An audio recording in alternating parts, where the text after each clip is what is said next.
Buenas tardes, alumnos y alumnas, profesores, familias.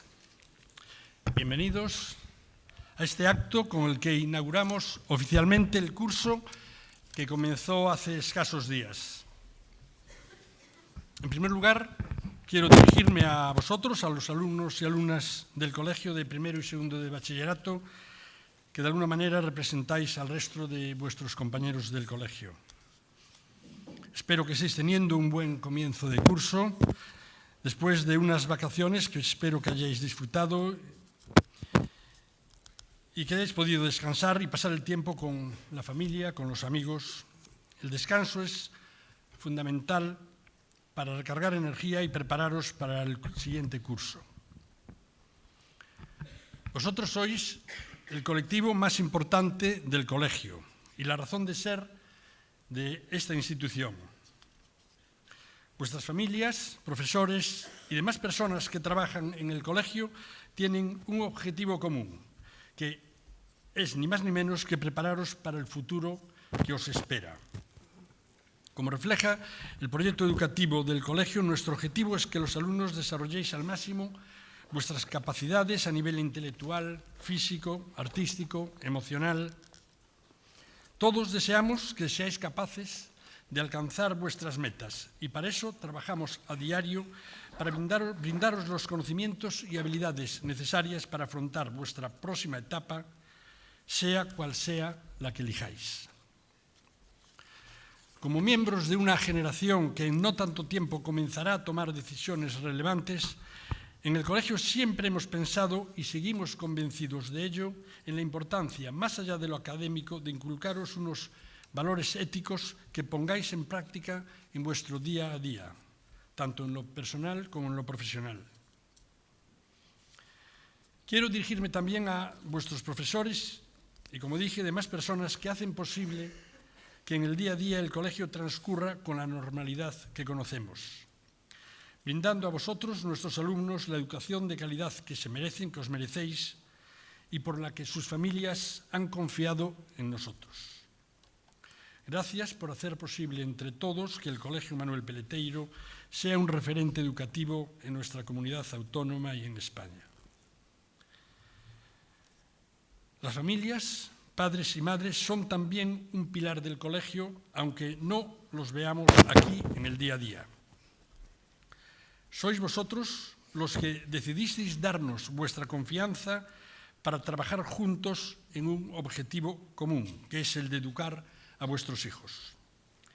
En nombre del conjunto de profesionales que forman parte del colegio, os doy las gracias por esa confianza y espero que cuando vuestros hijos finalicen su etapa aquí, entre nosotros, tengáis el convencimiento de que mereció la pena.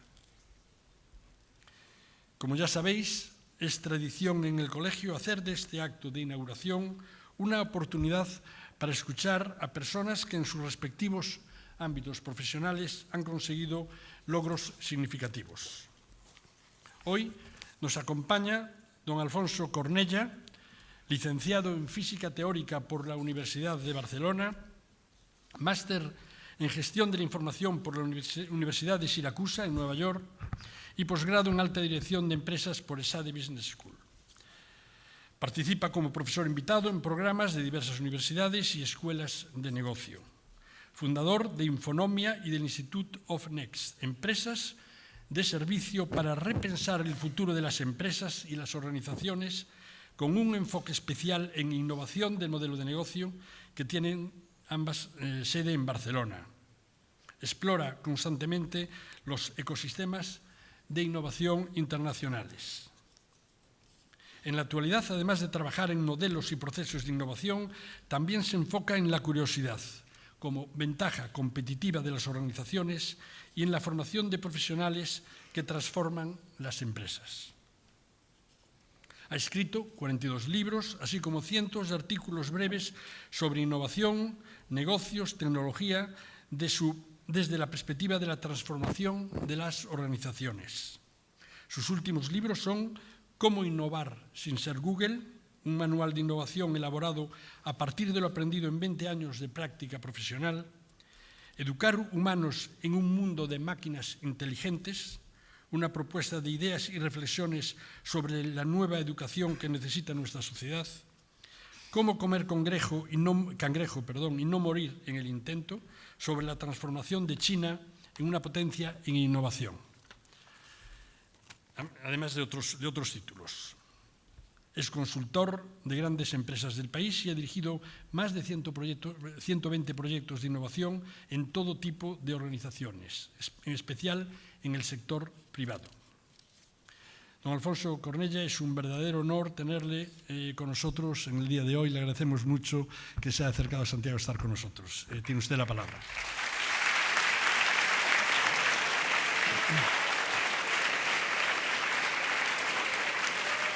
Muy bien.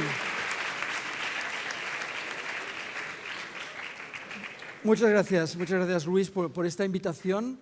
Y te tengo que decir que cuando me presentan de esta forma, yo estaría y diría, es imposible, o sea, 42 libros, no sé qué, dice, debe ser todo falso. Bueno, la explicación es que tengo muchos años, es que no hay más, no tiene ningún mérito.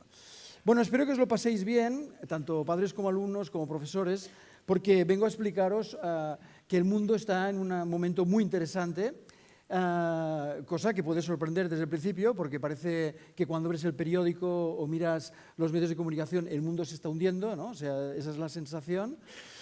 Hay un dato muy interesante que vale la pena tener en cuenta desde el principio, y es que parece bastante claro que el 85% de las personas en nuestro contexto, en el contexto occidental, en el mundo asiático no es tan conocido, el 85% de las personas está de acuerdo en el 85% de las cosas. Pero resulta que de lo que hablamos en el mundo es de lo que el 15% de la gente que no está de acuerdo con los demás habla, que es el 15% de los temas. Es decir, que al final resulta que no hablamos de lo que vale la pena, que es que el mundo se está transformando, que hay una revolución importantísima en muchos sectores, y a través de ejemplos os voy a enseñar que hay verdaderas razones para ser optimistas en el futuro y que hay muchas cosas que se pueden hacer si se dan una combinación de cosas, y como muchos de vosotros sois jóvenes y tenéis todo por delante, mi objetivo un poco peregrino es que dentro de unos años, cuando estéis en una posición profesional, alguno de vosotros se acuerde, hoy vino un tío muy raro y dijo unas cosas, a lo mejor tenía razón, ¿vale? Como os he dicho, yo me he dedicado a la innovación desde hace muchos años, o sea, desde hace 30, y básicamente he entrenado gente para que pueda innovar, ¿no? O sea, he construido, he ayudado a organizar equipos de innovación en múltiples empresas. Uno de los libros que he escrito es este, que es cómo una empresa cualquiera, sin tener que ser Google, puede innovar. Esto es un mensaje importante que os quiero dar desde el principio, porque a veces piensas que el mundo se acaba en Elon Musk, en Google y en 4 cosas más, ¿no? Y la realidad es que donde están ocurriendo muchas cosas es bastante invisible, o sea, no son estas. Hay un mundo muy fértil que no es el de estas grandes organizaciones, de nuevo, que es de lo que se habla, ¿no?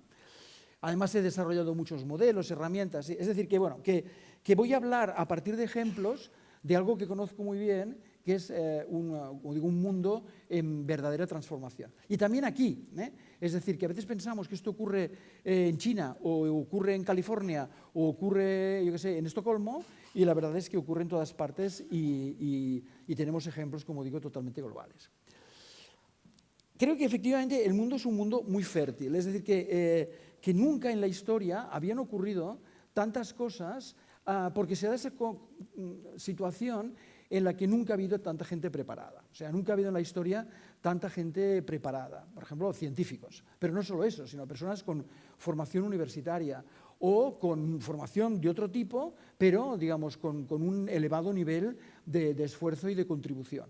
O sea, realmente nunca ha ocurrido que hayamos tenido tal cantidad de gente, ¿no? Entonces os voy a mostrar una serie de ejemplos de cosas importantes que vienen y que son consecuencia de esa red de miles, millones de personas que están haciendo cosas. Y no puedo no empezar con lo que todo el mundo habla ahora, y no os preocupéis porque solo voy a hablar unos momentos, que es de la inteligencia artificial, ¿no? Y otro rollo de la inteligencia artificial. No, os voy a explicar solo 2 cosas y después voy a dejar este tema totalmente de lado.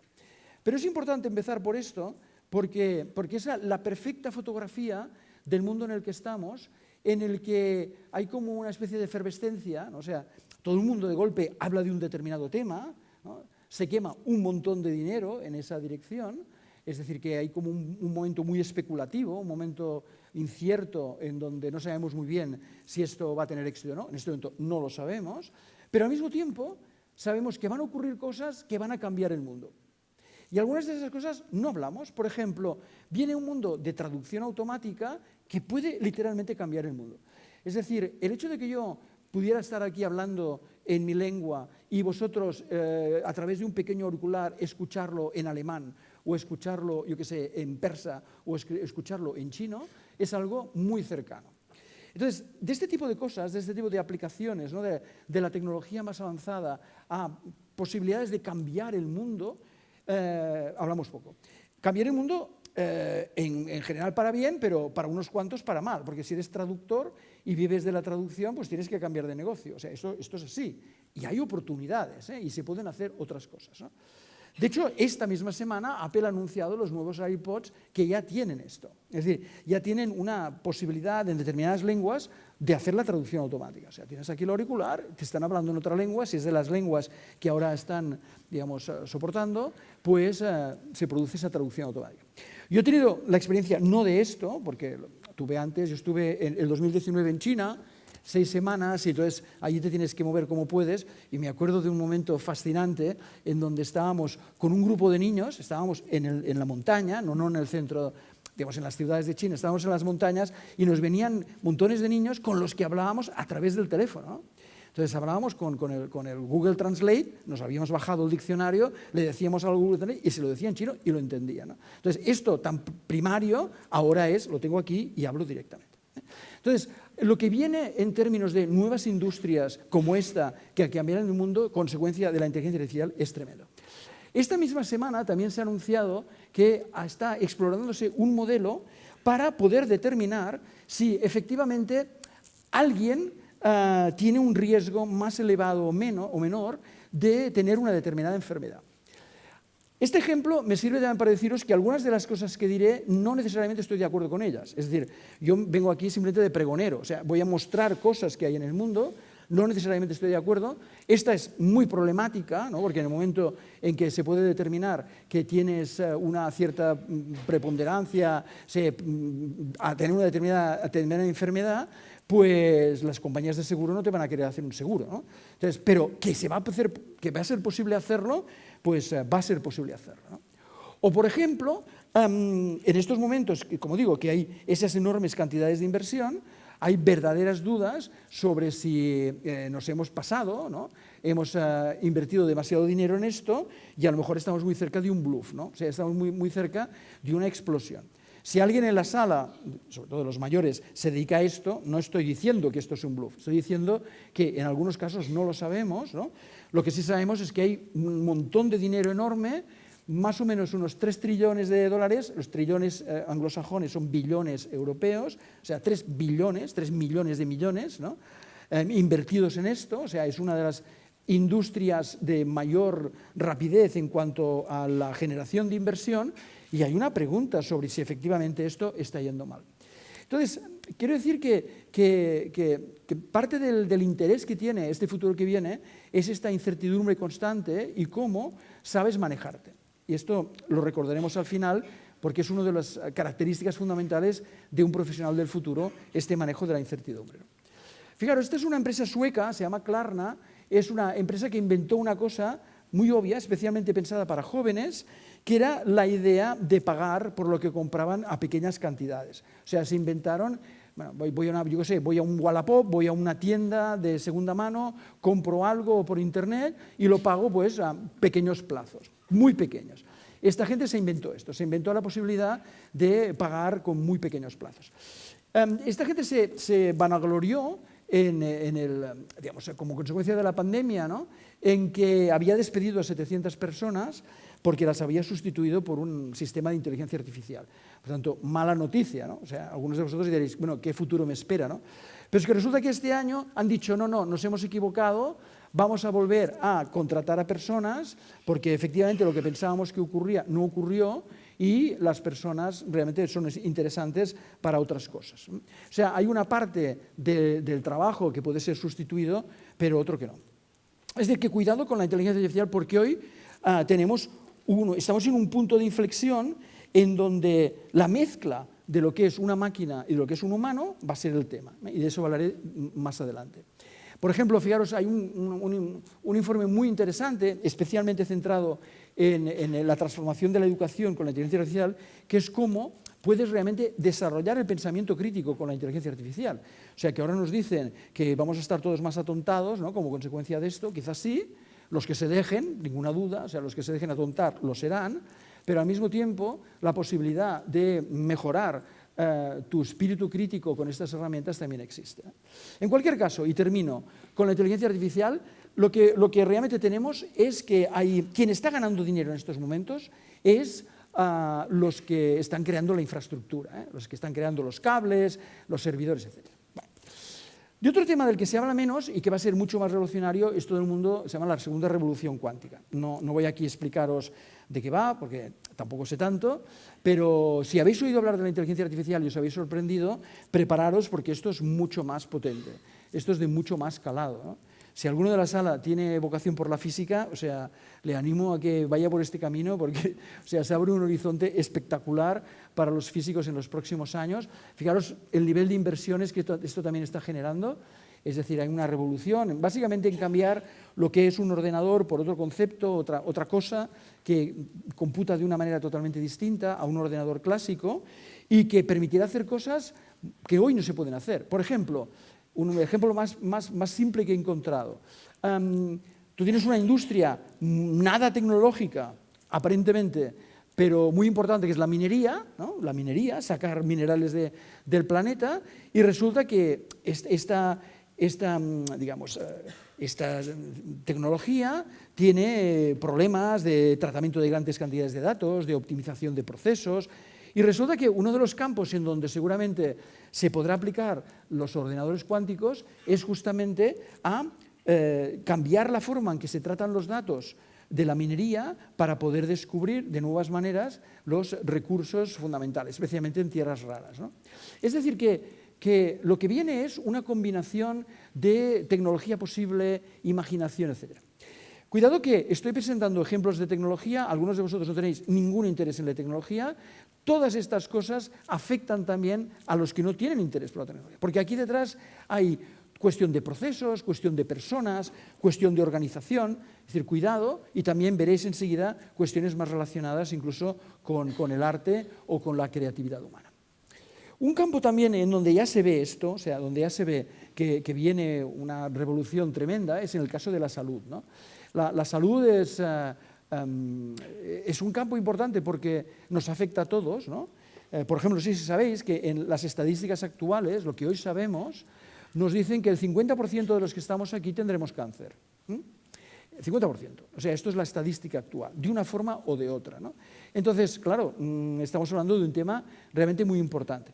Pero si os digo que en los últimos meses no paran de aparecer ejemplos que nos permiten poner este titular, ¿no?, que el mundo está ganando la guerra al cáncer, no quiero decir que mañana alguien que está aquí en la sala que padece cáncer o que tiene algún familiar se vaya a resolver, pero que estamos en la línea en la próxima década y media, 2 décadas, de encontrar soluciones que hoy son imposibles, sí que lo podemos decir.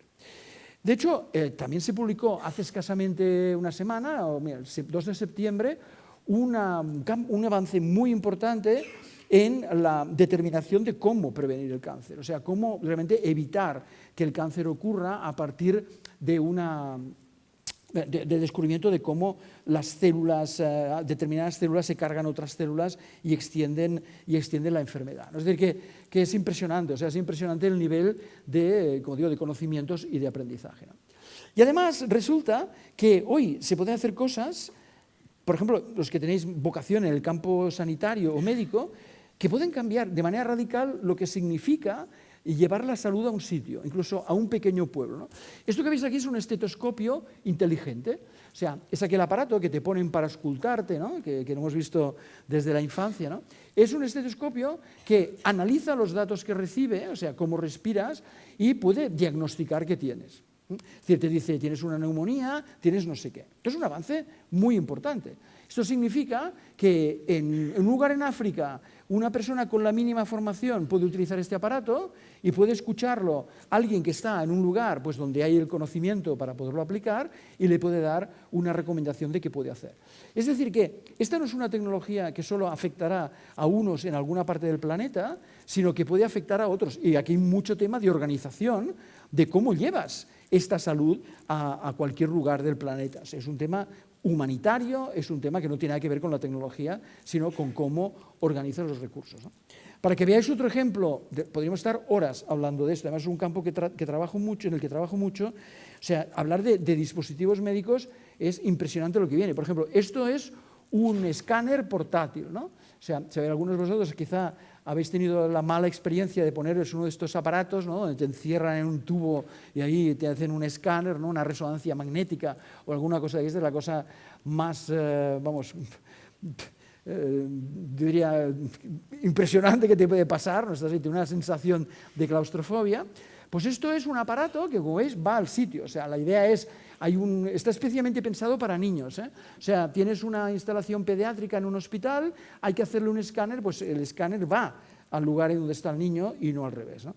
Entonces, esto, por ejemplo, esta simple cosa que está en los inicios y que es, como digo, muy incipiente, pues es el ejemplo de cómo en todo el mundo hay millones de personas preguntándose cómo se hacen las cosas hoy y poniendo en cuestión esas cosas y atreviéndose a proponer otras. Es decir, que los de la sala jóvenes que pensáis que ya está todo inventado y que no podréis hacer nada en la vida, o sea, os equivocáis radicalmente, porque habrá que repensarlo casi todo, también cómo nos organizamos como sociedad, y cómo nos organizamos políticamente, habrá que repensarlo en los próximos años y, por tanto, hay muchas oportunidades para aportar, digamos, desde tu responsabilidad, la propuesta de una transformación de cómo hacemos las cosas. Lo último que os quiero enseñar, esto dentro de nada será ya muy fácil de hacer, que es un escáner de cuerpo entero. La idea es, te pones ahí, te escanean todo el cuerpo y te dicen, digamos, te diagnostican una serie de cosas, ¿no? Esto hay algunos sistemas que ya valen $300. El fundador de uno de estos es uno de los fundadores de Spotify. O sea que, como veis, gente que ha ido de un lado a otro, empezó en un sitio y acaba en otro. Esto es revolucionario, significa un concepto totalmente distinto de lo que es la medicina. Como os digo, yo trabajo bastante en el sector sanitario y hay un ejemplo tras otro y es un sector extraordinariamente fértil. A veces piensas que esto queda muy lejos, ¿no? Y de nuestra realidad, pero para que veáis algún ejemplo de aquí, que también tengo algunos más, esta es una empresa pues, que se dio cuenta de que las personas mayores pues tienen un problema de movilidad y tienen un problema de la posible caída, incluso de la pérdida, personas con Alzheimer, etc. Y esto es, como veis, un reloj que dignifica el hecho de que estás localizado, porque una cosa es que te pongan un colgante, ¿no? Bastante indigno, ¿no? Un colgante que tengas que apretar cuando tienes necesidad. Esto es mucho más dignificante y es una empresa que, como veis, pues, tiene toda una lógica de cómo ayudar a una persona mayor a digamos, moverse y si tiene algún problema poderla ayudar. Es decir, que capa tras capa de servicios que podemos realmente reinventar. Hay otro tema que como generación os toca, o sea, si tuviera que dejarlo todo lo que estoy diciendo y tomar un tema en especial que os va a marcar, evidentemente es el tema del clima y del entorno. Y también cuando vemos esto, tendemos a poner el enfoque en el apocalipsis, ¿no? Es decir, en la idea de que realmente hay una situación ya bastante irresoluble, que no hay nada que hacer y que, digamos, como digo, ¿no? el futuro ya está digamos, marcado, ¿no? Y es verdad que no nos gusta ver esto, pero resulta que cuando hay un problema tan relevante como este, aparece gente en todo el mundo que busca soluciones. Por ejemplo, esta es una empresa india que tiene un modelo que se está copiando en distintos lugares sobre cómo reciclar el plástico. Y pongo el caso de India porque no es precisamente el lugar más limpio del planeta, o sea, A veces paseas por ahí y bueno, tienes que realmente navegar entre plástico, pero es un ejemplo de lo que digo, que no estamos hablando de algo que ocurre en California o que ocurre en Shenzhen, sino que es algo que ocurre en todo el mundo. O sea, millones de personas movilizándose para resolver los problemas del planeta. Por ejemplo, un gran tema es el tema del plástico en los automóviles, ¿no? Cómo reciclamos el plástico, un problema que no se sabe resolver. Mucha gente está trabajando en esta dirección. Por ejemplo, aquí hay se citaban 4 empresas en el mundo que están trabajando por esto. O, por ejemplo, cómo desmontar un teléfono. O sea, los teléfonos móviles que tenéis, algún día se mueren, ¿no? Cuando se mueren de segunda y tercera generación, alguien que los usa después que los habéis usado vosotros, se acaba muriendo. Allí hay cantidad de cosas que deberíamos sacar, entre esos tierras raras, hay imanes de neodimio, hay un montón de tierras raras y hoy no sabemos muy bien cómo hacerlo, ¿no? Entonces la idea es quién consigue encontrar una manera de reciclar esas tierras raras, esos elementos químicos tan escasos en el planeta para poderlos reutilizar, ¿no? O, por ejemplo, estos japoneses han inventado un plástico que se disuelve en el agua de mar. Esto es muy importante porque sabemos que el plástico acaba en el mar. O sea, por mucho que, digamos, lo recicles, en la mayoría del planeta, especialmente en Asia, el plástico, a través de los ríos, acaba en el mar. Un plástico que es degradable con el agua marina es un plástico que, digamos, reduce el problema de manera muy significativa, ¿no?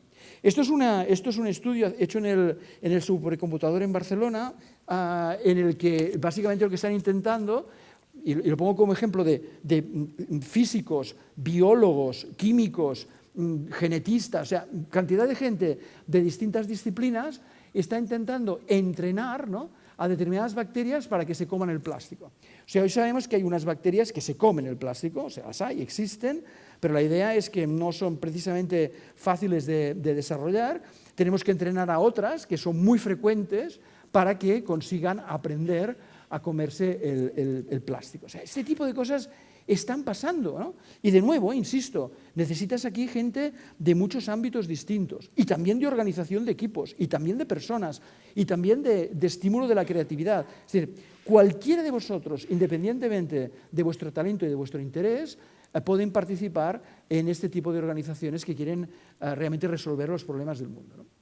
O, por ejemplo, este es otro caso, que es una pequeña empresa que lo que hace es generar unos arrecifes artificiales, ¿no?, para regenerar las costas, ¿no? Entonces, fijaros qué objetivo más interesante, los que sois interesados por la biología marina o por cualquier cosa relacionada con el medio ambiente, pues este es un proyecto realmente interesante. Es decir, que el mundo está realmente muy, como digo, muy fértil.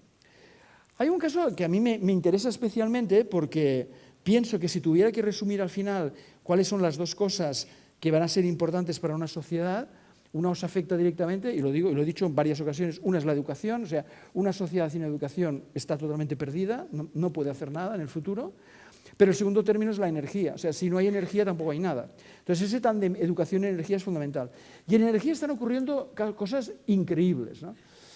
Las más normalitas es que el tema del automóvil eléctrico no es que sea la última solución, porque hay dudas al respecto, pero mira, las noticias son buenas. O sea, finalmente Europa está reaccionando. En el último trimestre se han vendido 600.000 automóviles eléctricos en Europa, que es una buena noticia.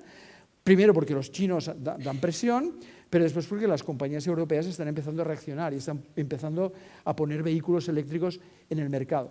Pero pongo este ejemplo porque, de nuevo, es muy importante para todos los que estáis aquí jóvenes que entendáis que el mundo es el mundo. O sea, el mundo no es aquí, o sea, el mundo es el mundo. Y las cosas van a ocurrir en el mundo.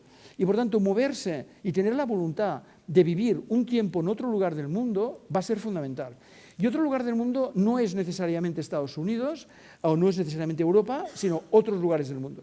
Porque resulta que la revolución más importante que está ocurriendo en el automóvil eléctrico no está ocurriendo en Europa. O sea, donde está ocurriendo es en países que no pondríamos atención, Vietnam, Pakistán, Turquía. Es decir, países que resulta que han encontrado una razón potente para poder moverse hacia la movilidad eléctrica y que además resulta que los vehículos que están utilizando pues son los vehículos chinos porque no les están poniendo problemas. O sea, en Europa evidentemente nos estamos defendiendo poniendo problemas a los automóviles eléctricos chinos, puede tener razón o no, pero es que hay países del mundo en donde cuantos más mejor y son muy bien recibidos. Es decir, que la revolución, olvidaros los jóvenes de la sala, de que todo pasa en Estados Unidos y Europa, no es verdad, va a pasar en muchos más lugares del mundo.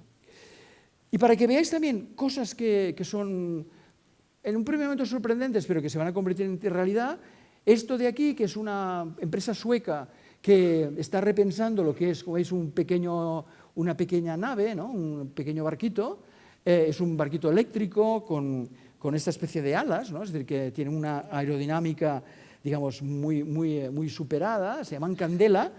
Pues los ves y dices, estos suecos, bueno, porque son suecos, ¿no? Pero es que resulta que este es el mapa de todas las empresas en Europa que están haciendo algo parecido. O sea, que están metiéndose en un campo que es el campo de la navegación, podríamos decir, de base eléctrica. Es una industria totalmente nueva.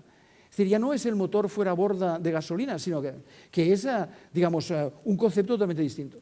En España hay una empresa que se llama Lasai, que está en el País Vasco, especialmente interesante en este sentido. Es decir, que cualquier cosa que me enseñéis, cualquier cosa que me preguntéis, seguramente os podré decir que hay alguien que está replanteándolo. O sea, alguien que está poniendo en cuestión esa cosa.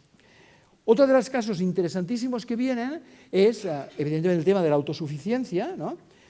Es decir, cómo tengo unas placas solares y tal y cual.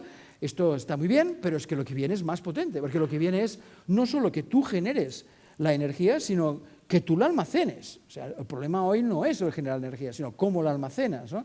Entonces hay una cosa que se llama la red virtual, en donde tú vas generando pues, tu energía y la vas derivando a la red, y entonces la red te hace una lista y te dice, bueno, cuando la necesites ya te la daré a cierto precio, etc. Esta gente propone algo muy distinto, que es que durante el verano, cuando tienes más radiación solar, la energía que generas se convierte en hidrógeno que almacenes en un depósito en tierra. Es muy impresionante. O sea, y el hidrógeno es un buen depósito de energía que puedes utilizar revertiendo el proceso, dándole la vuelta al proceso en invierno.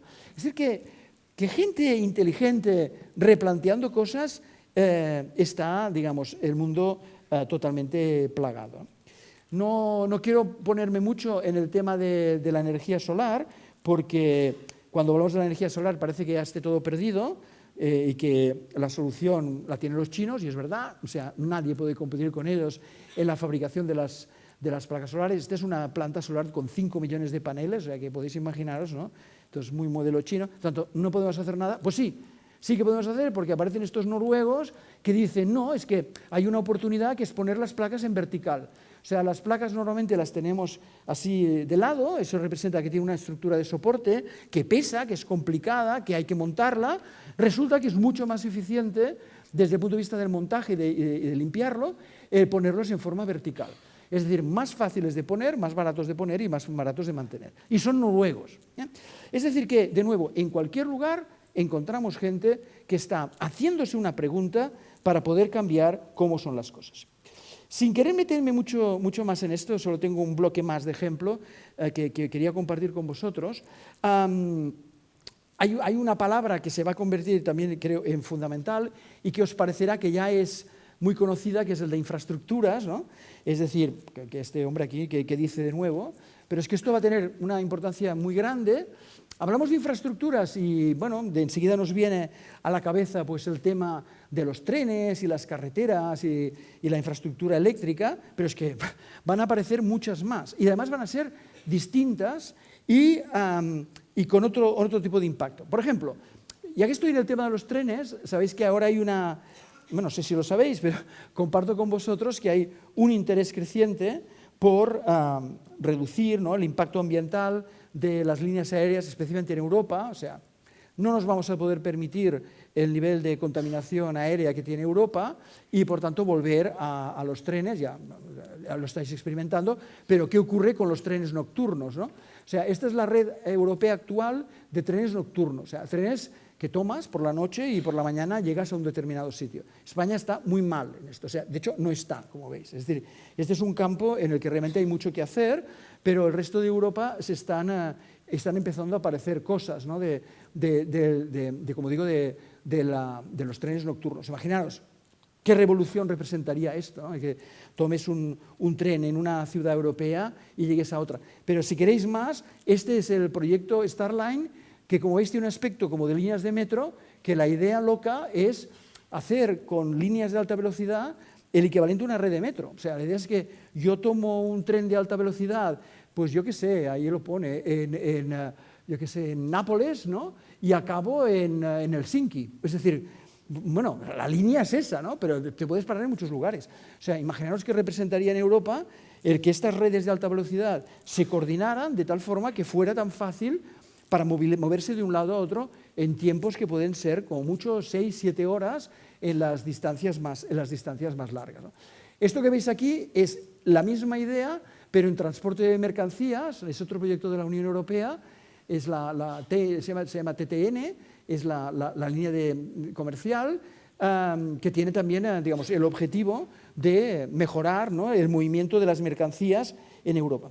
Y cuando enseño esto, pues parece que seamos eurocentristas y parece que no ocurre nada más que aquí las cosas, pero este es el gran proyecto de infraestructura africana, donde los chinos están poniendo mucho dinero, que es cómo creamos en África una, digamos, infraestructura de transporte, entre otras cosas para mover las materias primas, ¿no?, que son fundamentales, pero también para, digamos, empezar a crear una economía en África. Yo soy de los que opina, y no mucha gente opina lo mismo, que África en 20 años no la va a conocer nadie. O sea, va a ocurrir algo, no como en China, porque es imposible, pero va a ocurrir cosas que no nos imaginamos y va a ser consecuencia de esta transformación de infraestructuras que va a tener un impacto económico, desde mi punto de vista, fundamental. Si queréis ver cómo puede ser rebelde uno en el mundo y ser atrevido, todos conocéis el Canal de Panamá, ¿no? El Canal de Panamá es una infraestructura creada en finales del 19, principios del 20, para poder mover los barcos, ¿no?, del Atlántico al Pacífico. El Canal de Panamá ahora tiene un problema, y es que se fundamenta en unos lagos naturales que están perdiendo el nivel de agua. Es decir, grandes barcos tienen, y además son cada vez mayores, tienen una dificultad para pasar por el Canal de Panamá. Entonces, ¿qué hacemos? Pues hay gente espabilada, en este caso los mexicanos, que dicen, pues ¿por qué no hacemos una alternativa, ¿no? Y la alternativa no es hacer un canal, sino que la alternativa es cómo hago una infraestructura, digamos, ferroviaria y viaria espectacular para poder mover de una forma muy eficiente los contenedores de un lado a otro, ¿no? Entonces, que alguien se atreva a poner en cuestión el Canal de Panamá y monte una infraestructura, digamos, que van a tardar más de una década, pero es un ejemplo de eso, ¿no?, del atrevimiento, del repensar, del poner las cosas un poco patas al aire, ¿no?, pero para poder repensar.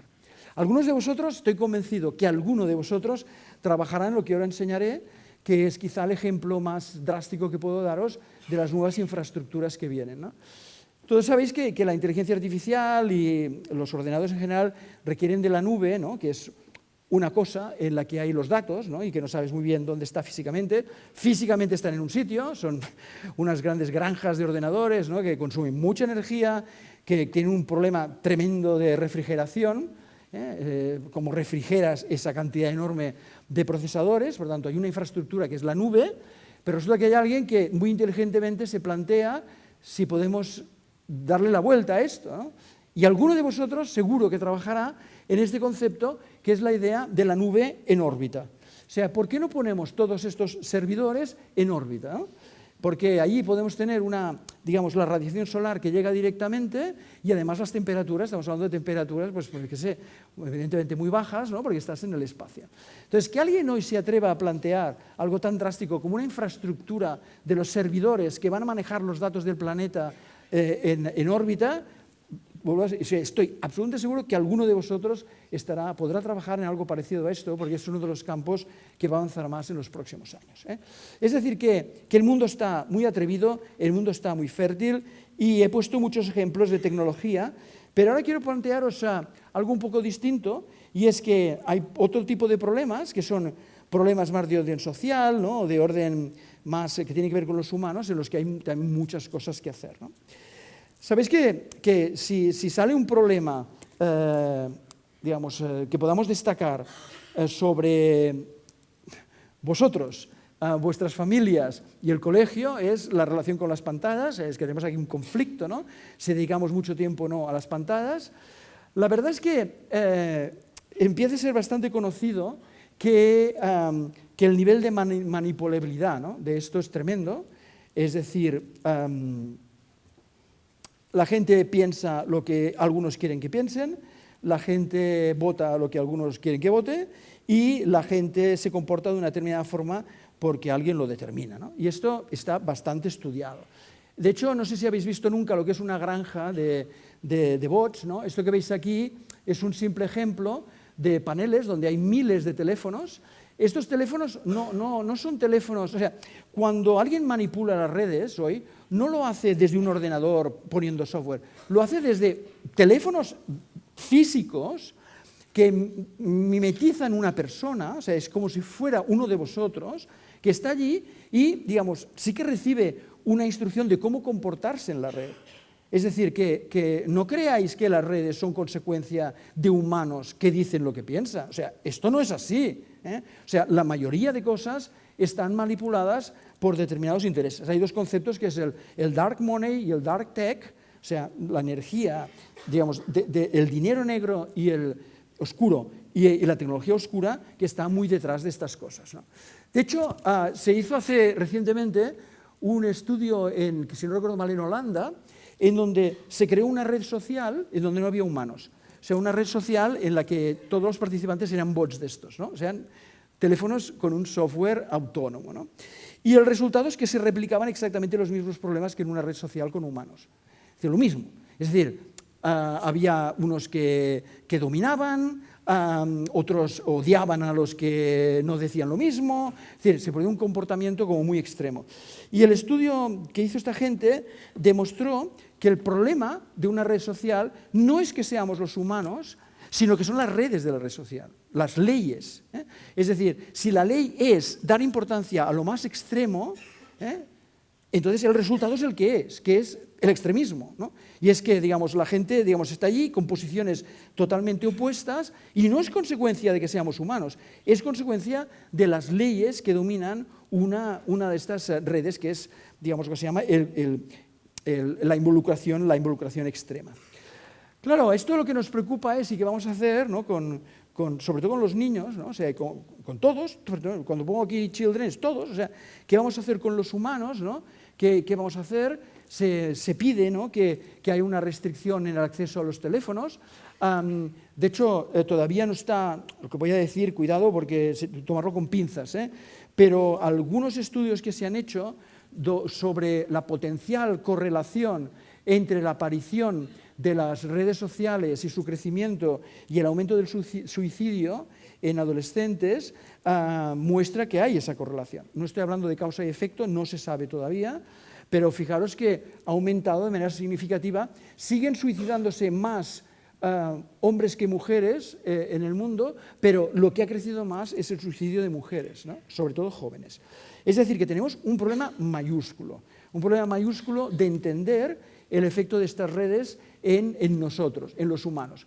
Una posible solución es poner un teléfono que no se conecta a nada, ¿no? O sea, un teléfono especialmente para niños, ¿no?, que es imposible que se conecte a nada, ¿no?, excepto pues llamar a los papás, ¿no?, y alguna cosa más, ¿no? Pero claro, el problema es que esto es carísimo. O sea, ¿quién paga 100 libras al mes, ¿no?, por un teléfono que no hace nada, ¿no? Entonces, bueno, lo que está ocurriendo es que empiezan a aparecer movimientos, ¿no?, sobre todo de padres, ¿no?, que se organizan para poder salvar, ¿no?, sobre todo a la infancia, ¿no?, de todas estas, de este potencial efecto negativo. Yo soy un poco escéptico al respecto, pero creo que es fundamental empezarse a mover, pero opino que va a ocurrir algo, y algunos de la sala quizá me lo diréis, que es que los propios jóvenes empiezan a reaccionar y empiezan a darse cuenta de que les están tomando el pelo, ¿no?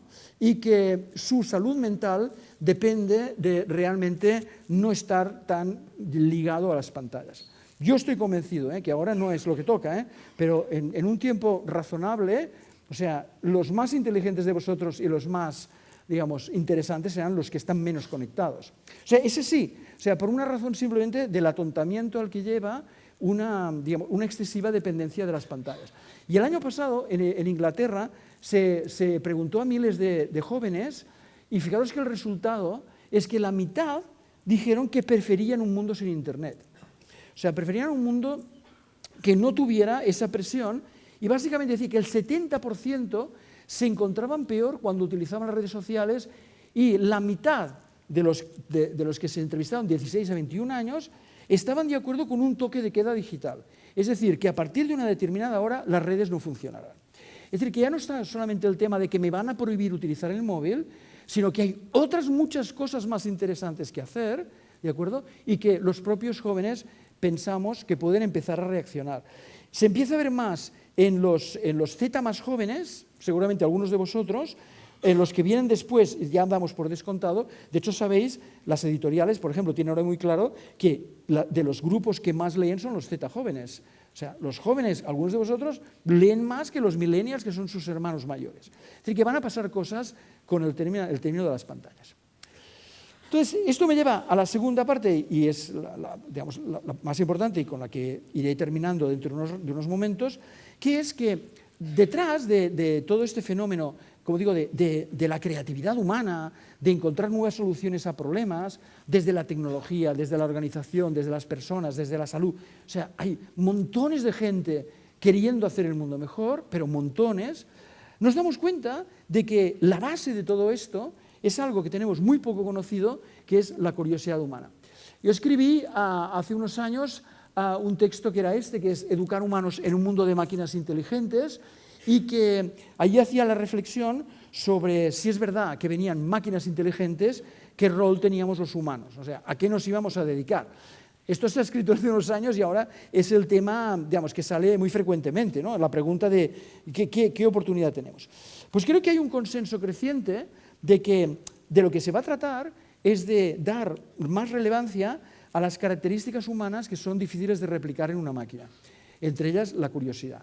Es decir, algo pasa en nuestro cerebro que es muy difícil de replicar, aunque conozco una persona que ha hecho una tesis doctoral sobre la creatividad de las máquinas, o sea, la curiosidad, mejor dicho, de las máquinas, o sea, que cuidadín, pero en todo caso creo que tenemos todavía un espacio, unas décadas, en donde esto va a ser muy importante, porque resulta que hay una especie de péndulo de Newton del cerebro humano que es, no puede haber cambio si no hay innovación, no hay innovación si no hay creatividad y no hay creatividad sin curiosidad. Es decir, el ancestro de todas las actividades realmente interesantes del humano es la curiosidad. Algunos dicen que la diferencia entre nosotros como primates y otros primates es algo que ocurrió en unos de nuestros ancestros como una respuesta del cerebro donde aumentó, digamos, el flujo de dopamina que se disparó en el cerebro de ese ancestro al meterse con interés en algo. O sea, no una curiosidad que tienen otros primates, que es, qué curioso, sino de intentar meterse en el tema para poder ahondar en él. Es decir, que somos lo que somos como consecuencia de la curiosidad, que es un fenómeno muy específico de nuestro cerebro. No os voy a pegar un rollo, no os preocupéis, pero creo que vale la pena que entendamos qué es la curiosidad y para poderla trabajar un poco delante. Lo primero que nos pasa cuando nos dicen qué es la curiosidad es esto. O sea, la curiosidad es, qué curioso, ¿no? O sea, es la sorpresa, ¿no? Y resulta que no es exactamente esto. Es verdad que hay una curiosidad que es la curiosidad por lo raro, ¿no? Es la curiosidad por lo que te sorprende, es la curiosidad por algo que no sé, ¿no? Y que te inquieta. De hecho, la revolución científica, que empezó en el siglo XVII, 1600 algo, empieza así. O sea, la revolución científica empieza con una cosa que se llama los gabinetes de curiosidad. Es decir, los ricos de aquel momento se aburrían. Y entonces la manera de sorprender a un amigo cuando venía a tu casa era el gabinete de curiosidades, que era un conjunto de cosas traídas de los lugares más recónditos del planeta. Entonces los ricos, los reyes, los duques, etcétera, competían todos, ¿no?, con su gabinete de curiosidades, ¿no? Este es uno de los más antiguos conocidos, de 1599. Estos gabinetes de curiosidades fueron evolucionando. De hecho, los que tenían, los curadores, ¿no?, los que mantenían estos gabinetes de curiosidades, acabaron siendo grandes científicos, ¿no? Es decir, Kepler, por ejemplo, mantenía un espacio de curiosidad del emperador Rodolfo en Viena, es decir, que eran los científicos empezaron siendo esto. De hecho, hay muchos de los museos de Europa son consecuencia de los gabinetes de curiosidades, o sea, salieron y fueron evolucionando a partir de esta idea de los gabinetes de curiosidades, porque resulta que nuestro cerebro está, no sé, funciona de una manera que cuando te plantean algo que no entiendes, te metes en ello, o sea, te inquieta, ¿no? Os voy a mostrar un ejemplo. Si yo os dijera que Napoleón perdió la campaña de Rusia por culpa de los botones, o sea, es imposible que una parte de vosotros no quiera saber más. O sea, hay algunos que ya os habéis aburrido y dicen, bueno, a ver, siguiente imagen, porque esto... Pero algunos dirán, ¿qué tiene que ver los botones con que Napoleón perdiera la campaña de Rusia, ¿no? O sea, nuestro cerebro es así. Es decir, nuestro cerebro es, cuando te plantean algo que choca contra tu experiencia, contra lo que sabes, no puedes evitar el que quiero saber algo. La razón profunda es que cuando encuentras la respuesta, tu cerebro te recompensa. O sea, cuando tienes la respuesta, tu cerebro te lanza un chorro de un neurotransmisor y dices, tengo la respuesta. O sea, la inquietud ha quedado resuelta. No os voy a hacer padecer mucho, a veces lo hago, lo digo al final de todo para que la gente se ponga un poco inquieta, pero os voy a dar la respuesta. O sea, los botones del ejército de Napoleón, que eran estos, estaban hechos de una aleación de estaño, ¿no?, bastante mala, por cierto, pero resulta que a bajas temperaturas, que es lo que ocurrió en Rusia, el estaño realmente se convierte en polvo. Y entonces literalmente se les caían los pantalones a los soldados de Napoleón. O sea, muy difícil poder avanzar con un ejército que ni siquiera pueda, digamos, mantener la ropa en su posición. Es así. Es decir, que nuestro cerebro le gusta que le planteen retos, le gusta poderlos responder. Diréis, qué tontería, pero ¿cuántas veces os habéis encontrado con titulares en internet así, ¿no? 17 hechos que nunca que te creerías que son verdad. O sea, quien en la sala diga que no ha clicado en esto, miente. Miente. Todos lo habéis hecho, ¿eh? Es decir, y el truco, o sea, o cómo funciona la red, es justamente desde esto, desde el planteamiento de titulares atractivos. Los que trabajan en esto tienen un nombre que es el clickbait, ¿no? Es como el anzuelo del click, es decir, es como pongo un titular, cuanto más escabroso, cuanto más raro, cuanto más estrafalario mejor, para poder clicar, ¿no? De hecho, TikTok es exactamente esto. O sea, TikTok funciona así. O sea, TikTok funciona desde el estímulo, la respuesta, la siguiente, es decir, es un flujo constante de pequeños chorritos, ¿no?, de dopamina para poder, que es absolutamente adictiva. Si os planteo, por ejemplo, que hay un pez que tiene la cabeza transparente, pues es imposible, ¿no?, que alguno de vosotros cuando llegue a casa, alguno lo hará, que ha dicho este de un pez que tiene la cabeza transparente, ¿no? ¿De acuerdo? La cabeza transparente, perdón. Hay otra curiosidad, que es la que realmente nos interesa, que no es la curiosidad de darle al botón, sino la curiosidad de, qué curioso. Claro, es que la primera era, qué curioso, pero esta es, qué curioso. Y esta curiosidad, que es algo que merece ser explorado, algo de búsqueda, es fundamental. Y no es fundamental para tener un trabajo, no es fundamental para hacer una carrera científica, no, es fundamental porque es la manera de mantenerse vivo. O sea, mantenerse vivo es tener interés por algo. Y a veces ese algo es bestial. O sea, es Newton que se pregunta qué tiene que ver la caída de una manzana con que la luna dé vueltas a la Tierra. O sea, hay cosas de este tipo. O sea, pero la mayor parte de grandes avances de la humanidad son consecuencia de alguien que dice y quiere entrar en ello. Y cuidado, no es fácil. Esta mujer que veis aquí se llama Katalin Karikó, muchos no sabéis quién es. Esta mujer perseveró durante 40 años en una idea de cómo hacer vacunas de una manera distinta, ¿no? Entonces, estas vacunas de manera distinta, que es el mRNA, Le costó el trabajo, le costó que la echaran de universidades, nadie creó en ella, ¿no? Y resulta que la vacuna de la COVID se hizo con esto. Es decir, que cuidado, que la persistencia y la perseverancia no quiere decir que tengas éxito inmediato. No es nada fácil, pero resulta que tiene su retorno. Hoy necesitamos gente que sea perseverante y que haga estas preguntas. Por ejemplo, alguien se pregunta si se puede generar energía eléctrica en una placa solar de noche, ¿no? Y esta pregunta es una pregunta relevante. O sea, es una pregunta significativa, es una pregunta inquietante, no es una pregunta, no es darle al botón, ¿no? En ciencia hay una cosa muy conocida que se llama el experimento pensado. En alemán es Gedankenexperiment, ¿no? Es el experimento pensado. La idea es una cosa que no puedes hacer en el laboratorio, pero que te imaginas. Es fundamental en ciencia hacerse una pregunta relevante. Por ejemplo, toda la teoría de la relatividad de Einstein sale de un Gedankenexperiment. Él se pregunta, cuando es joven, cómo vería un rayo de luz si estuviera montado en un rayo de luz. O sea, si yo fuera encima de un rayo de luz, ¿cómo vería otro rayo de luz? Y de esta pregunta aparentemente tan rara sale una transformación, una revolución en la historia de la ciencia. Los que no sois interesados en la física y ya estáis hartos de tecnología y de ciencia que os he mostrado, os pongo otro ejemplo. Los que estáis más interesados por las personas y las humanidades, ¿no? O sea, si alguien te dijera que te da una pastilla que si se la das a alguien se enamora de ti, ¿la darías o no? Esto es lo que se llama un experimento pensado en psicología. Hay montones, si vais a YouTube encontraréis muchos, o sea, un thought experiment, un experimento pensado.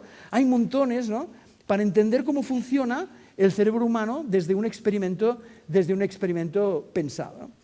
Es decir, que la curiosidad básicamente es esto, es hacerse una pregunta. Por tanto, hay una curiosidad sorpresa, pero hay una curiosidad realmente búsqueda. No os he definido lo que es la curiosidad y tengo que hacerlo y voy a parecer snob y voy a poner la definición del diccionario en inglés porque creo que es la mejor, es la más sintética, es la que más me gusta y además resulta que tiene 2000 años de antigüedad. O sea, la mejor definición de lo que es la curiosidad es de Aristóteles, tiene 2000 años y en inglés sería desire to know, es decir, el deseo de saber o de conocer, y es bestial. O sea, la curiosidad es el deseo.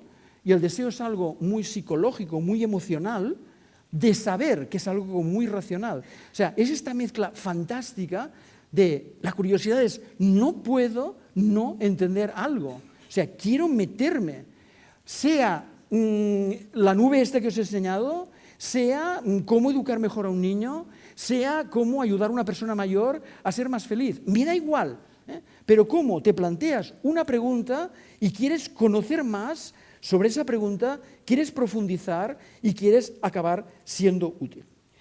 Y lo más importante de todo esto, y lo fundamental incluso para el colegio, si me permites, Luis, es lo importante que van a ser en los próximos años las preguntas. O sea, lo que va a ser importante son las preguntas, no las respuestas. Y tenemos toda una cultura basada en dar respuestas, cuando lo que va a ser importante es hacer preguntas. O sea, la pregunta es lo importante. Os pongo un ejemplo que me parece divertido. Esto es un hecho real en una zona, si no recuerdo mal, de Zimbabue. Ocurre en un determinado momento que un grupo de elefantes, una manada de elefantes, pues tiene la perversa manía de pasar por un lugar que estaba sembrado, ¿no? Entonces, la perversa manía es que siempre lo habían hecho, ¿no?, generación tras generación. Eran los otros los que habían puesto ahí un sembrado. Entonces, se preguntan qué hacer, ¿no? Se preguntan, bueno, ¿y qué hacemos con los elefantes? ¿Cómo impedimos que pasen por esa zona? Aquí lo más importante es cuál es la pregunta. ¿Cuál es la pregunta que te haces? Y esta chica que veis aquí, esta chica es la que hizo una pregunta muy interesante, bueno, la pregunta es, ¿a qué tienen miedo los elefantes? Porque si resulta que yo determino a qué tienen miedo los elefantes, pues quizá puedo encontrar una solución. Fijaros que la pregunta no es, ¿cómo impido que los elefantes pasen por el sembrado? Que es una pregunta que no... sino, la pregunta relevante es, ¿a qué tienen miedo los elefantes?, ¿no? Y os lo queráis o no, lo que encontraron es que los elefantes tienen miedo a las abejas y que poniendo alrededor del sembrado unas colmenas, los elefantes no pasaban. Entonces, este es el tipo de cosas que muestra lo increíble del cerebro humano, ¿no? O sea, lo increíble del cerebro humano no solo de encontrar la respuesta, sino sobre todo de plantearse la pregunta, ¿no? De hecho, hay bastantes libros al respecto. Este es uno fundamental, es uno que ya no habla de las preguntas buenas, sino de las preguntas bonitas, o sea, de las preguntas que movilizan. Jóvenes de la sala, os puedo asegurar que haceros una pregunta es cambiarte la vida. O sea, una pregunta significativa, una pregunta relevante. Y para los profesores de la sala, o Luis, te pido encarecidamente que compréis este libro y lo tengáis en la biblioteca, que es el del mismo autor de Warren Berg, que es Cómo plantear en el aula una cultura de preguntas. Es decir, una cultura alrededor de hacerse preguntas, no de dar respuestas. Él da varias recomendaciones interesantes, solo os diré una. Él dice cómo cambia totalmente el proceso de aprendizaje cuando el profesor plantea una pregunta de la que no tiene la respuesta. O sea, si yo planteo una pregunta de la que tengo la respuesta, hay una situación de poder. O sea, yo lo sé, tú no lo sabes, te voy a pillar. Sin embargo, cuando lo que se plantea es una pregunta que nadie tiene la respuesta y todos tienen que trabajar, el resultado es totalmente distinto. Quiero decir que hay toda una reflexión que se está haciendo ahora a nivel educativo sobre cómo cambiamos la orientación hacia esto. No os asusten los padres con lo que voy a enseñar ahora, que es que a lo mejor lo que tenemos que buscar es más insubordinación de nuestros hijos. Es decir, que no acepten que se le den las respuestas, sino que busquen preguntas, ¿no? Eso está muy trabajado. La idea es cómo conseguimos que realmente, este es el mayor experto en curiosidad del mundo, Todd Kashdan, cómo conseguimos que realmente se hagan preguntas. ¿Por qué? Porque en el mundo al que vamos, el valor de las respuestas decrecen y el valor de las preguntas aumenta. No es de extrañar que en los últimos meses hayamos visto muchas cosas ya. Por ejemplo, no sé, aquí se hizo una campaña de Skoda basada en ser gato, ¿no? Ser más curioso, ¿no? O encuentras en el metro de Londres cosas como estas. La mejor herramienta de diseño no es el software, es la curiosidad. La biblioteca de Harvard define que son campeones de la curiosidad. O el próximo espectáculo del Cirque du Soleil se llama Curious, que justamente va de un gabinete de curiosidades. O sea, que no me lo invento. Yo lo dije antes, pero esto es posterior. Pero quiero decir que realmente hay todo un movimiento del tema de la curiosidad. Y termino con qué tiene que ver esto con las máquinas, ¿no? O sea, ¿qué pasa ahora que tenemos toda esta inteligencia artificial que se nos va a comer con patatas, y etcétera, etcétera? Y la verdad es que hay que hacerse una pregunta importante. Mirad, para no poner ejemplos de ahora, para que veáis que esto ya viene un poco de más atrás, esto fue el primer momento importante de estas revoluciones del 2020. Era un artículo del The Guardian en Inglaterra, que el título un robot ha escrito esta historia, ¿estás asustado, humano? ¿No? Era el GPT-3, ¿vale? Entonces, era el primer artículo publicado en un periódico de importancia realizado por un software, ¿no? Entonces yo me lo leí y había dos errores solo. O sea, había un error de una coma mal puesta y un error de un pronombre. Pero ellos lo dejaron, no lo tocaron, y además lo advertían, no hemos tocado nada, era impresionante. Ya 2020, antes de toda la revolución del GPT-4 y etcétera, etcétera. Es decir, realmente esto ya viene, digamos, ya tenemos una cierta carrerilla, ¿no? Y además hemos aprendido mucho, porque al principio se hicieron unas pruebas que hoy ya están superadas. Quiere decir que la evolución es así, ¿eh? Por ejemplo, en un determinado momento alguien pregunta, oye, dame una lista de los lugares en Internet de donde me puedo bajar películas pirata, ¿no? Entonces, una de las preguntas que alguien hizo en los primeros momentos de estas softwares, ¿no? Y el software estaba entrenado y dijo, lo siento, no puedo darte esta respuesta porque hay un tema de propiedad intelectual, no puedo darte esta respuesta. Es decir, iría contra la ley, no sé qué, no sé cuántos, ¿no? Entonces, es un ejemplo muy interesante de ver cómo funciona la mente humana y esta mente, digamos, que puedes indagar. Ahora esto que voy a hacer ya no funciona, ¿eh? Pero en su momento el humano respondió y dijo, oye, estoy totalmente de acuerdo. Es verdad, ¿eh? O sea, hay que preservar la propiedad intelectual, no quiero en absoluto vulnerar los derechos de alguien. Mira, para asegurarme que no le hago, dime la lista de los lugares que no tengo que visitar. Y entonces el software va y le da la lista. ¿Vale? Es decir, que es un ejemplo muy bueno de algo que tiene la mente humana, que es esta picaresca, ¿no? O sea, esto tiene la mente humana. Cuidado que las máquinas aprenden muy rápido, ¿eh? Pero claro, es que resulta que es absolutamente imbatible en determinadas cosas. Por ejemplo, hoy se sabe que hay softwares mucho mejor que los humanos para determinar si una pintura es realmente de quien dice ser o no. Esto es así. O sea, hay softwares que permiten detectar la autenticidad, hasta el punto que los que lo han hecho dicen, muchos museos se sorprenderán de ver que no tienen lo que se creen que tienen. Es decir, que algunas de las obras que tienen no son de quien creen que es el autor, ¿no? Es decir, esto es así, esto va a ser una realidad. O en el campo médico que antes he explicado, ¿quién puede negar que aumentar un cirujano, en este caso es un cirujano, digamos, del ojo, ¿no? De un oftálmico, un cirujano, digamos, de alta precisión, es una foto del futuro, donde tienes la mano del cirujano y la mano del cirujano con una cosa que multiplica por 100 su precisión. Esto es una operación de retina, es algo súper preciso. O sea, ¿quién puede negar que si una máquina puede aumentar la capacidad de un humano, lo va a hacer? O sea, ninguna duda. Es decir, no podemos ninguno. ¿O quién puede dudar que si aparece un sistema que ayuda a un adolescente que tiene problemas a poderle ayudar? El problema es que muchas de estas cosas se pueden hacer bien o se pueden hacer mal. Por ejemplo, sabéis que uno de los casos más notables de las últimas semanas es algún caso ya de algún adolescente que se ha suicidado ayudado por un software de estos, ¿eh? Es decir, que es un tema realmente, y lo digo que normalmente no se dice para no asustar a la gente, pero es un tema realmente muy delicado. Es decir, que ¿quién puede dudar que podemos utilizar estos instrumentos de una manera positiva o de una manera negativa? Y si queréis ver por qué va a ser importante esta reflexión, este señor, que no sabéis quién es, se llama Hiroaki Kitano, os lo presento, es una de las mentes más brillantes del planeta. Algunos viejos de la sala, entre los que estoy, os acordaréis básicamente de esto, ¿no? Que era Laibo, que era el primer así como robotito, acabo enseguida, el primer robotito así, no funcionaba nada bien, era de Sony, pero bueno, era el primero. Entonces este hombre ha propuesto una cosa espectacular que ya se ha quedado corto. Esto que os voy a enseñar creo que es de hace un par de años. Básicamente lo que propuso era lo que se llama el Nobel Turing Challenge, que plantea los principios de qué debería ocurrir para que una máquina gane el premio Nobel antes del 2050. Esto es el planteamiento de este reto, ¿no? Entonces, es muy interesante porque cuando él lo plantea, el artículo lo firma él solo, nadie se atrevió a firmar con él, es algo muy atrevido. Bueno, es que ya ha aparecido una cosa parecida, o sea, ya ha aparecido, digamos, un software, ¿no? que ha empezado a hacer, digamos, propuestas bastante revolucionarias en el planteamiento de tesis científicas, ¿no?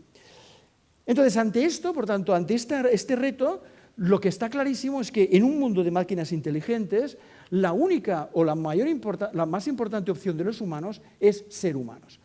Y ser humanos quiere decir básicamente pues, la imaginación, la intuición, la improvisación, la empatía, el amor y la curiosidad, etcétera, etcétera. Es decir, que el mundo no se ha acabado, sino que el mundo va de esto. Hay una entrevista muy interesante a una de las grandes mentes también del planeta, que es Nathan Myhrvold.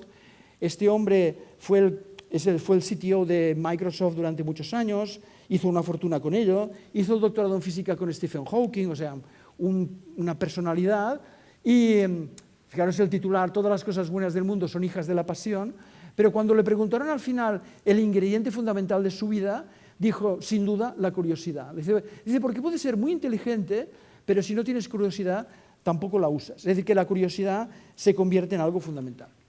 Y para terminar os diré, bueno, y entonces, ¿y cómo se estimula la curiosidad, ¿no? ¿Cómo lo hacemos? Bueno, a lo mejor es tan fácil como comprarse una cola que se llama Curiosity Cola, ¿no? Y darle el lingotazo del Curiosity Cola. Es horrorosa, yo la he probado, no os lo recomiendo. O sea, es fatal. La cosa no va por aquí, sino que la cosa va básicamente por entender, ¿no? Cómo funciona el cerebro humano, cuáles son las distintas dimensiones de la curiosidad, pero sobre todo, para crear un entorno en donde la curiosidad pueda prosperar. Y eso que es una buena recomendación en el colegio, y como os admiro por lo que hacéis, me voy a permitir daros un consejo. Y el consejo sale de una cosa que aprendió Google en un proyecto que se llamó Aristóteles. ¿Por qué? Porque fue el que hizo la definición de la curiosidad, ¿no? La mejor que ha habido. Entonces, el proyecto Aristóteles estudió en Google qué hace que una organización sea curiosa. Y llegaron a una pequeña fórmula, que es que la curiosidad total de la organización es la suma de las curiosidades de los individuos por un contexto. Es decir, si tú tienes un colegio en donde hay mucha gente curiosa, pero el contexto no permite la curiosidad, el resultado es 0. No hay que saber muchas matemáticas porque algo por 0 es 0. ¿Vale? Y también, si resulta que el contexto es fantástico, pero nadie es curioso, el resultado también es 0. Es decir, que lo que hay que crear es un entorno en donde la curiosidad sea respetada, sea estimulada, sea, digamos, parte del fundamental de la manera de funcionar. Y esto tiene mucho que ver con dos cosas. Primera, y acabo enseguida, primera, la persona que más ha entendido en qué consiste la felicidad humana es un psicólogo de nombre impronunciable, o sea, te tiras la vida para poder decir Mihaly Csikszentmihalyi, o sea, tienes que un cuanto entrenamiento.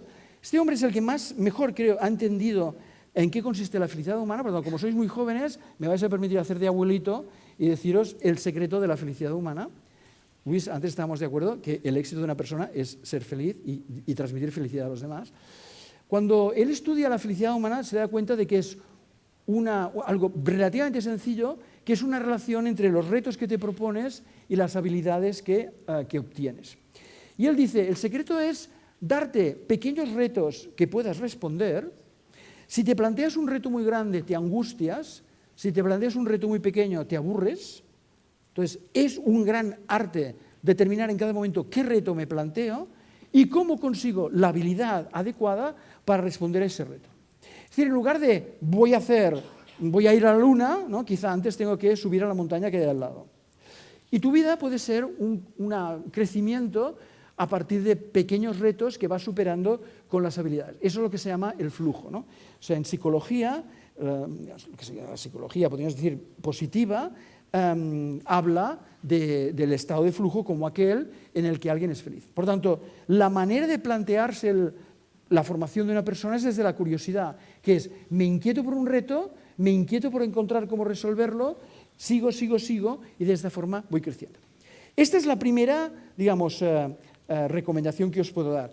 Y que además para los que ya no sois tan jóvenes, y estáis en la sala también, tenemos ya más edad, os puedo decir que hoy se sabe que además la curiosidad tiene un efecto muy importante en un envejecimiento un poco mejor. Y un estudio interesantísimo que se hizo con mujeres que leían novelas policíacas, en donde hay necesariamente curiosidad, o sea, de quién es el asesino, ¿no? Y el estudio determinó que el cerebro de las mujeres mayores que leían novelas policíacas estaba en mejor estado que el de mujeres que no lo hacían. No se hizo con hombres, este estudio se hizo. Es decir, que hay claramente una correlación entre el declive mental y el decaimiento de la curiosidad. José Saramago, lo he dicho, dice esto, ¿no? Es decir, el envejecimiento, uno envejece cuando deja de ser curioso. Es decir, que los mayores de la sala, aplicaros también el tema, porque en el momento en que dejas de ser curioso, realmente empieza tu decaimiento. Y, por tanto, una cierta gimnasia de la curiosidad es importante. Y como esto os puede parecer todo muy peregrino, os diré que por qué es importante esto hoy y por qué las empresas se lo empiezan a plantear, y es lo siguiente. Cada año hay una gran consultora que se llama Pricewaterhouse que hace un estudio en todo el mundo donde habla con miles de directivos preguntándoles cómo está su empresa, cómo está el negocio, y les hace una pregunta que es a miles de los que mandan en una empresa, no de los que trabajan, los que mandan, los que tienen la responsabilidad. Y les hace una pregunta que es si su negocio será viable en 10 años. Y el año pasado el 45% dijo que no. O sea, los que mandan en una empresa dicen, no veo viable a mi empresa en 10 años, si sigo haciendo las cosas de la misma forma. Es decir, que la palabra rebeldía, que hasta ahora estaba prohibida en el mundo de los negocios, la palabra curiosidad, de golpe se ha convertido en algo fundamental. Es decir, creedme, que cuando yo empecé a trabajar, los rebeldes los tenían en un rincón, ahora las empresas están buscándolos como locos, porque necesitan gente que plantee cosas distintas y que pueda poner realmente su empresa en una nueva situación. Algunos de vosotros, cuya empresa va muy bien y les parecerá una tontería lo que estoy diciendo, permítanme esperar unos años, ¿no? Porque sector tras sector vamos a ver como quien no plantea algo distinto se va a ver con una competencia que aparecerá de la nada y que les va a poner en serios problemas. Esto es lo que nosotros llamamos un edger, es decir, alguien que está en la frontera y que además tiene unas capacidades muy concretas, ¿no? las capacidades son estas, hay que ser más rebelde, más audaz, más abierto a la tecnología, más resolutivo y más curioso. Bueno, termino diciendo que el tema de la curiosidad que he venido hoy a plantearos a vosotros es un tema que está efervescente, han salido muchos libros en los últimos años sobre el tema de la curiosidad, interesa mucho, también en el sector educativo. Yo he escrito uno de estos libros y si a alguno le interesa, hay este espacio totalmente gratuito, donde hay 50 vídeos en los que explico qué sabemos hoy de la curiosidad. Espero haber sido de utilidad y no haberos mareado mucho y sobre todo a los jóvenes de la sala, no os engañen, o sea, dejar las pantallas, dejarlas más de lo que lo hacéis y dedicaros realmente a encontrar algo que os interese mucho. Diréis, es que no me interesa nada, es que no lo sé. Pues ese es el trabajo, intentar conseguir algo que realmente te apasione, porque la vida es consecuencia de poner esfuerzo y perseverancia en algo que realmente te guste. Muchas gracias.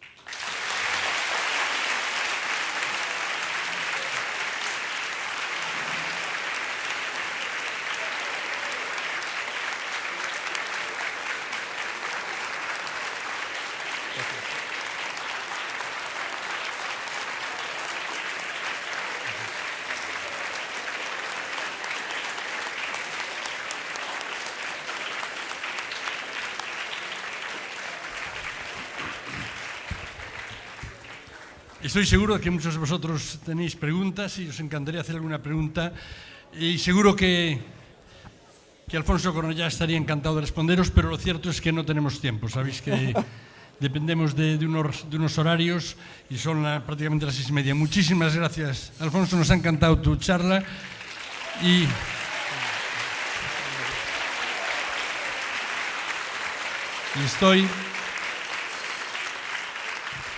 Estoy